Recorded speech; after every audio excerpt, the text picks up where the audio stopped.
Najib, nous sommes dans un endroit bien particulier ici à Djerba, que vous avez contribué à créer il y a maintenant plus de 15 ans. Vous voulez nous raconter un peu ce qu'on voit ici?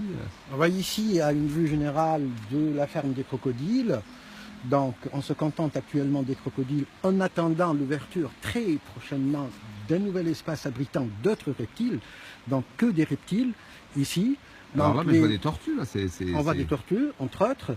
Donc ces crocodiles qu'on a ramenés donc de l'île de Madagascar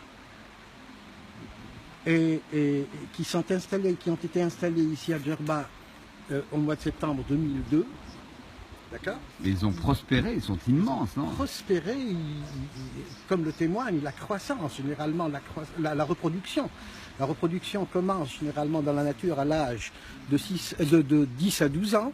Ici, ils ont commencé à se reproduire à l'âge de 6 ans, chose qui explique que leur croissance était spectaculaire, sachant que la reproduction est strictement liée à la taille de la bête plutôt qu'à son âge. Une taille de 2,50 m qu'ils ont atteint à l'âge de 6 ans.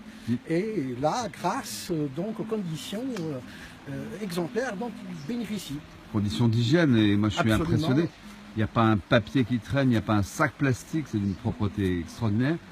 Et vos crocodiles, évidemment, font envie et doivent rassurer, je pense, les Tunisiens sur la manière dont on traite les crocodiles dans ce pays après le drame qui s'est passé aux eaux de Tunis.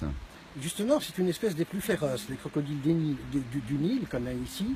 Mais ce qui s'est passé à ces crocodiles, ça nous rappelle de ce qui s'est passé aux Vandales, le vandalisme entre guillemets, des gens qui se sont installés ici pendant un siècle et qui étaient réputés pour, entre guillemets, une certaine férocité.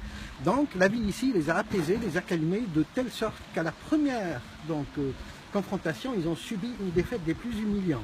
Donc, nos crocodiles, on peut les comparer à ces vandales, donc ils sont féroces, mais la vie ici à Djerba, Djerba la douce, les a adoucis, les a calmés, les a apaisés, de telle sorte qu'ils sont accueillants, qu'ils sont chaleureux actuellement, comme on va voir.